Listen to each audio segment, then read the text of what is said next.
जय हिंद दोस्तों, स्वागत है आप सभी का आपके अपने यूट्यूब चैनल जीके जीएस के भंडारा पर। प्यारे साथियों, आज के इस वीडियो में आरपीएफ कांस्टेबल भर्ती परीक्षा 2024 के लिए पीवाई के प्रश्नों की सीरीज में आज का अपना सेट नंबर 41 है और आज का जो अपना पेपर है वो 19 फरवरी 2019 की द्वितीय पाली का आपका ये पेपर है, जिसमें मैं आपको जीके जीएस के टॉप 50 से प्रश्न कराने वाला हूँ जो आपके एग्जाम के लिए सबसे ज़्यादा महत्वपूर्ण होने वाले हैं। तो वीडियो को शुरू से लेकर के एंड तक आपको फुल वॉच करना है। वीडियो पसंद आए तो वीडियो को लाइक कीजिएगा।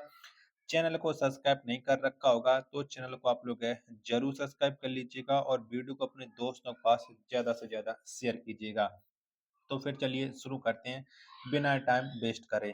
तो पहला प्रश्न आ जाता है कि किसी तत्व की डॉट डॉट हाइड्रोजन परमाणुओं की वह संख्या है जो उस तत्व के एक परमाणु के साथ संयोजित या विस्थापित होती है। तो वो क्या है ये आपको बताना है। एक के चार ऑप्शन आपकी स्क्रीन पर शो रहे हैं। तो वह संयोजकता है। ऑप्शन संख्या 4 इसका राइट आंसर है हो जाएगा। दूसरा प्रश्न है आपके सामने कि सरिया शब्द किस धर्म से संबंधित है। तो बताओ कौन से धर्म से सरिया शब्द का संबंध है। तो इसका इस्लाम धर्म से है। दूसरे का पहला ऑप्शन राइट आंसर है हो जाएगा। तीसरा प्रश्न आ जाता है कि रियो ओलंपिक 2016 में पुरुष वॉलीबॉल में निम्नलिखित में से विजेता देश कौन सा है। तो कौन सा है तो इसमें से जो विजेता देश है वो ब्राजील है। ऑप्शन संख्या 4 इसका राइट आंसर है हो जाएगा। पांचवा प्रश्न है कि अटल पेंशन योजना कब शुरू की गई थी। तो बताओ कब शुरू हुई थी अटल पेंशन योजना। तो इसको जो शुरू किया गया था 2015 में हुई थी। 4 का दूसरा ऑप्शन राइट आंसर हो जाएगा। पांचवा प्रश्न आ जाता है कि राष्ट्रीय आरोग्य निधि की स्थापना डॉट डॉट में की गई थी। तो कब हुई थी। तो राष्ट्रीय आरोग्य निधि इसकी जो स्थापना है वो 1947 में की गई थी। 5 का चौथा ऑप्शन राइट आंसर है हो जाएगा। छठवां प्रश्न आ जाता है कि प्रसिद्ध विश्वनाथ ज्योतिर्लिंग मंदिर डॉट डॉट में स्थित है। तो बताओ ये कहाँ पर है। तो ये स्थित है वो उत्तर प्रदेश में स्थित है। छठवां का तीसरा ऑप्शन राइट आंसर है हो जाएगा। सातवां प्रश्न आ जाता है कि प्रधानमंत्री सुरक्षा बीमा योजना की सदस्यता के लिए कितने आयु वर्ग की पात्रता है, यानी कितना आयु वर्ग होना चाहिए। तो इसके लिए जो आयु वर्ग है वो 18 से 70 साल होना चाहिए, यानी 7 का पहला ऑप्शन राइट आंसर है हो जाएगा। आठवां प्रश्न है कि बर्फ को जल में परिवर्तित करने के लिए आवश्यक ऊष्मा की मात्रा को कहा जाता है। तो इसे क्या कहा जाता है। 8 का आंसर आपको बताना। दो ऑप्शन ये रहे, बाकी के दो ऑप्शन आप लोग ये देख लीजिएगा। तो इसे बर्फ के संलयन की गुप्त ऊष्मा कहा जाता है। चौथा ऑप्शन राइट आंसर हो जाएगा 8 का। नौवां प्रश्न है आपके सामने कि डॉट डॉट एक हिमालयी नदी है। तो बताओ इनमें से कौन है जो हिमालयी नदी है। तो ब्रह्मपुत्र या एक हिमालयी नदी है। 9 का पहला ऑप्शन राइट आंसर है हो जाएगा। 10वां प्रश्न है आपके सामने कि प्रसिद्ध यात्री निकोलो कॉन्टी किस देश के थे। तो कौन से देश के थे। तो निकोलो कॉन्टी का जो संबंध है वो इटली से है। 10 का चौथा ऑप्शन राइट आंसर है हो जाएगा।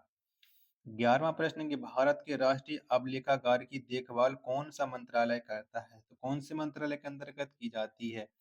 तो ये देखभाल है ये संस्कृति मंत्रालय करता है। 11 का दूसरा ऑप्शन है वो राइट आंसर है हो जाएगा। 12वां प्रश्न है आपके सामने कि राज्यसभा की अधिकतम सदस्य संख्या कितनी होती है। तो कितनी होती है। राज्यसभा की जो अधिकतम सदस्य संख्या है वो 250 है। 12 का तीसरा ऑप्शन है वो करेक्ट आंसर है हो जाएगा। 13वां प्रश्न आ जाता है कि निम्नलिखित में से कौन सा एक जटिल संवहनीय ऊतक है। तो कौन है। तो जटिल संवहनीय जो ऊतक है वो फ्लोएम है। 13 का दूसरा ऑप्शन करेक्ट आंसर है हो जाएगा। 14वां प्रश्न है कि राजनीति विज्ञान में PIL शब्द का पूर्ण रूप है। तो बताओ PIL का फुल फॉर्म क्या हो जाता है। तो इसका जो फुल फॉर्म होता है वो होता है पब्लिक इंटरेस्ट लिग्नेशन, यानी तीसरा ऑप्शन राइट आंसर है हो जाएगा।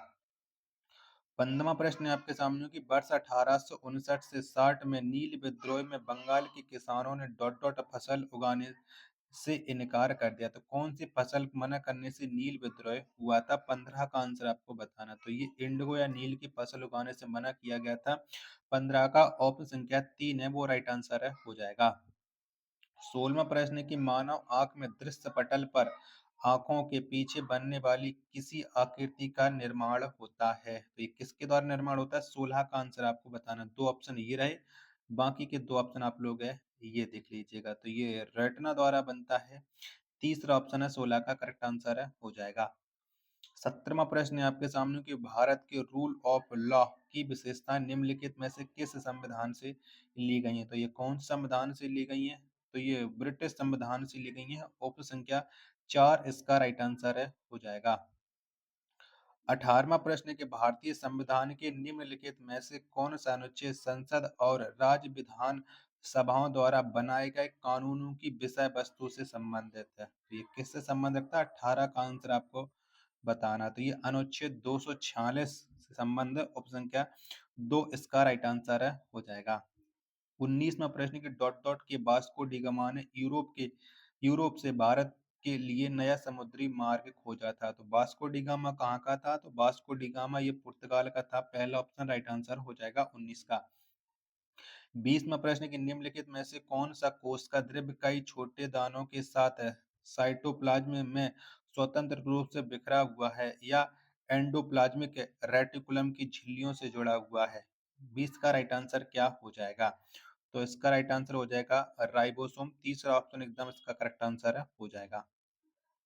21वां प्रश्न है कि प्रकाश के विसरण के कारण प्राप्त रंगों के बैंड को कहा जाता है? तो इसे क्या कहा जाता है? तो इसे स्पेक्ट्रम कहा जाता है। तीसरा ऑप्शन एकदम इसका करेक्ट आंसर है हो जाएगा। 22वां प्रश्न खिलाड़ी हेनरी कूपर और माइक टायसन निम्नलिखित में से किस खेल से जुड़े हुए हैं? तो इनका संबंध किससे है? 22 का आंसर आपको बताना है। चारों ऑप्शन आप लोग है ये देख लीजिएगा। तो इनका जो संबंध है वो संबंध रखते हैं मुक्केबाजी से। पहला ऑप्शन करेक्ट आंसर है हो जाएगा। 23वां प्रश्न कि भारत में संघ लोक सेवा आयोग के पहले अध्यक्ष कौन थे? तो संघ लोक सेवा आयोग के जो पहले अध्यक्ष थे वो थे सर रॉस वर्कर। यानी तीसरा ऑप्शन 23 का करेक्ट आंसर है हो जाएगा। वीडियो पसंद आ रही होगी तो प्लीज वीडियो को लाइक करें, कमेंट करें और चैनल को सब्सक्राइब नहीं कर रखा होगा तो चैनल को आप लोग जरूर सब्सक्राइब कर लीजिएगा। 24वां प्रश्न कि हिमालय की सर्वाधिक उत्तरीय सीमा को डॉट डॉट के रूप में जाना जाता है? तो किसके रूप में जाना जाता है? तो हिमालय की सर्वाधिक उत्तरी सीमा को तो इसे जाना जाता है महान हिमालय के रूप में। चौथा ऑप्शन राइट आंसर है हो जाएगा। 25वां प्रश्न है कि मानव शरीर में निम्नलिखित में से कौन सी कोशिका ओवल आकार की होती है? तो कौन सी कोशिका होती है? 25 का आंसर आपको बताना है। तो ये होती हैं लाल रक्त कोशिकाएं होती हैं। 25 का पहला ऑप्शन एकदम इसका करेक्ट आंसर है हो जाएगा। 26वां प्रश्न आ जाता है कि निम्नलिखित में से कौन सी गंगा की सहायक नदी प्रायद्वीप की ऊंची भूमि से निकलती है? तो कौन सी निकलती है गंगा की वो सहायक नदी? 26 का आंसर आपको बताना है। तो वो नदी है चंबल। 26 का तीसरा ऑप्शन करेक्ट आंसर है हो जाएगा। 27वां प्रश्न कि एक लेंस के दृष्टि केंद्र से होकर गुजरने वाली प्रकाश किरण तो ये कैसी होती है? 27 का आंसर आपको बताना। तो ये अविचल उभरती है। यानी 27 का दूसरा ऑप्शन देने वाले सभी लोगों का करेक्ट आंसर है हो जाएगा। 28वां प्रश्न है आपके सामने के वर्ष 1938 में किसकी अध्यक्षता में राष्ट्रीय योजना समिति की स्थापना की गई थी? तो ये किसकी अध्यक्षता में हुई थी ये आपको बताना है। तो ये जवाहरलाल नेहरू की मतलब हुई थी अध्यक्षता में स्थापना। तीसरा ऑप्शन करेक्ट आंसर है हो जाएगा। 29वां प्रश्न है आपके सामने कि बेतंगल पक्षी अभ्यारण्य कहाँ स्थित है? तो बेतंगल जो पक्षी अभ्यारण्य है ये तमिलनाडु में स्थित है। 29 का पहला ऑप्शन राइट आंसर है हो जाएगा। 30वां प्रश्न है आपके सामने कि निम्नलिखित में से कौन सा शब्द बिलियर्ड से संबंधित है? तो बताओ बिलियर्ड से संबंध रखने वाला इनमें से कौन सा शब्द? 30 का आंसर आपको बताना है। तो ये कैनन है। 30 का दूसरा ऑप्शन है वो करेक्ट आंसर है हो जाएगा। चलिएगा अगला प्रश्न है आपके सामने प्रश्न संख्या 31 है कि वर्ष 1922-23 में स्वराज पार्टी के पहले अध्यक्ष कौन थे? तो 1922-23 में जो स्वराज पार्टी के पहले अध्यक्ष बने थे वो चितरंजन दास थे। यानी 31 का पहला ऑप्शन राइट आंसर है हो जाएगा। 32वां प्रश्न है आपके सामने कि सनराइज इंडस्ट्रीज को क्या कहते हैं? तो बताओ इसे क्या कहा जाता है? तो सनराइज इंडस्ट्रीज को कहा जाता है उभरती उद्योग। 32 का तीसरा ऑप्शन है वो राइट आंसर है हो जाएगा। 33वां प्रश्न है कि निम्न में से किसको शुष्क बर्फ के नाम से जाना जाता है? तो किसे जाना जाता है? तो शुष्क बर्फ के नाम से ठोस कार्बन डाइऑक्साइड को जाना जाता है। चौथा ऑप्शन है वो राइट आंसर है, हो जाएगा।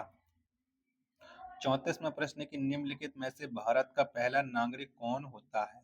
बताओ इनमें से कौन होता है? तो राष्ट्रपति होते हैं भारत के पहले नागरिक। ऑप्शन क्या 4 है वो करेक्ट आंसर है, हो जाएगा। 35वां प्रश्न की डिजिटल साक्षरता कार्यक्रम दिशा का पूर्ण रूप है, यानी दिशा का फुल फॉर्म बताना है। 35 का राइट आंसर क्या हो जाएगा? तो डिजिटल साक्षरता अभियान हो जाएगा। ऑप्शन संख्या 3 एकदम राइट आंसर है, हो जाएगा। 36वां प्रश्न है कि निम्नलिखित में से कौन एक जैव मंडल संरक्षित क्षेत्र नहीं है? तो कौन सा नहीं है? तो दांचीगम नहीं है। 36 का चौथा ऑप्शन करेक्ट आंसर है, हो जाएगा। 37वां प्रश्न आ जाता है कि निम्नलिखित में से कौन सी संधि प्रथम आंग्ल मराठा से संबंधित है? तो कौन संधि संबंध रखती है? 37 का आंसर आपको बताना। तो वो सालबाई की संधि है। पहला ऑप्शन है वो राइट आंसर है, हो जाएगा। 38वां प्रश्न की निम्नलिखित में से कौन सा एक कर राजस्व है? तो कौन सा कर राजस्व है? 38 का आंसर आपको बताना है। तो ये आयकर है। ऑप्शन संख्या 4 है वो करेक्ट आंसर हो जाएगा। चलिएगा, अगला प्रश्न है आपके सामने। प्रश्न संख्या 39 है कि भारत सरकार का वास्तविक अधिशासी है तो कौन है? तो भारत सरकार का जो वास्तविक अधिशासी है वो प्रधानमंत्री है। पहला ऑप्शन करेक्ट आंसर है, हो जाएगा। 40वां प्रश्न आ जाता है कि रात्रि आकाश में चमकने वाली समस्त पिंडों को कहा जाता है तो क्या कहते हैं? तो समस्त पिंडों को खगोलीय पिंड कहती हैं। तीसरा ऑप्शन 40 का राइट आंसर है, हो जाएगा। आशा करता हूँ कि आपको ये वीडियो पसंद आ रही होगी। तो वीडियो को लाइक करें, चैनल को सब्सक्राइब नहीं कर रखा होगा तो चैनल को आप लोग जरूर सब्सक्राइब कर लीजिएगा। प्लीज ज्यादा से ज्यादा सपोर्ट कीजिएगा। 41वां प्रश्न आ जाता है कि निम्नलिखित में से किस खेल में किसी प्रतिद्वंदी को पटकनी देकर रखने के लिए अंक दिए जाते हैं? तो ये किस खेल में दिए जाते हैं? तो ये कुश्ती में दिए जाते हैं। 41 का तीसरा ऑप्शन करेक्ट आंसर है, हो जाएगा। 42वां प्रश्न की डॉट डॉट दुनिया में हीरे का सबसे बड़ा उत्पादक देश है? तो ऑस्ट्रेलिया ये दुनिया में सबसे बड़ा हीरे का उत्पादक देश है। 42 का तीसरा ऑप्शन करेक्ट आंसर है, हो जाएगा। 43वां प्रश्न की संविधान सभा की पहली बैठक के अस्थायी अध्यक्ष कौन थे? तो संविधान सभा की जो बैठक हुई थी पहली, इसके जो अस्थायी अध्यक्ष थे वो सच्चिदानंद सिन्हा थे। दूसरा ऑप्शन राइट आंसर हो जाएगा। 44वां प्रश्न है कि स्कीट और पिस्तौल शब्द किस खेल से जुड़े हुए हैं? किससे जुड़े हुए हैं? तो स्कीट और पिस्तौल जो शब्द हैं ये शूटिंग से जुड़े हुए हैं। पहला ऑप्शन राइट आंसर है, हो जाएगा। 45वां प्रश्न कि भारतीय ओलंपिक संघ के संस्थापक अध्यक्ष कौन थे? तो कौन थे? तो इसके ओलंपिक संघ भारतीय ओलंपिक संघ के संस्थापक जो अध्यक्ष थे वो थे आपके सर दोरावजी टाटा, यानी दूसरा ऑप्शन राइट आंसर है, हो जाएगा। 46वां प्रश्न कि निम्नलिखित में से भारतीय संविधान की कौन सी अनुसूची अनुसूचित क्षेत्रों के प्रशासन और नियंत्रक से संबंधित है? वो कौन सी अनुसूची है? 46 का आंसर आपको बताना है। वो अनुसूची है 5, ऑप्शन संख्या 4 है, राइट आंसर है, हो जाएगा। चलिएगा, अगला प्रश्न आ जाता है प्रश्न संख्या 47 है कि निम्नलिखित में से कौन लक्षद्वीप की शांति, प्रगति और अच्छी सरकार के लिए कानून बना सकता है? तो कौन बना सकता है? 47 का आंसर आपको बताना है। चारों ऑप्शन आपकी स्क्रीन पर शो रहा है। तो ये राष्ट्रपति ऑप्शन संख्या 3 है, करेक्ट आंसर हो जाएगा। 48वां प्रश्न है, किसने गांधी से चंपारण में किसानों की समस्याओं पर ध्यान देने का अनुरोध किया था? तो ये किसने किया था? तो ये राजकुमार शुक्ल ने किया था। 48 का दूसरा ऑप्शन करेक्ट आंसर है, हो जाएगा। 49वां प्रश्न की मानसूनी हवाएं डॉट डॉट प्रकृति की होती हैं? तो कौन सी प्रकृति की होती है मानसूनी हवा? तो ये स्पंदनवन की प्रकृति की होती है, यानी 49 का पहला ऑप्शन करेक्ट आंसर हो जाएगा। चलिएगा, अगला 50वां प्रश्न और अंतिम प्रश्न है कि निम्नलिखित में से कौन सा एक प्राकृतिक वातावरण नहीं है? तो कौन सा नहीं है? 50 का आंसर आपको बताना है। तो ये उपवन नहीं है। चौथा ऑप्शन राइट आंसर हो जाएगा। आशा करता हूँ कि आपको ये वीडियो पसंद आई होगी। तो वीडियो को लाइक कीजिएगा। चैनल को सब्सक्राइब नहीं कर रखा होगा तो चैनल को आप लोग जरूर सब्सक्राइब कर लीजिएगा। मिलते हैं अपने एक और नेक्स्ट वीडियो के साथ। तब तक के लिए धन्यवाद। जय हिंद, वंदे मातरम।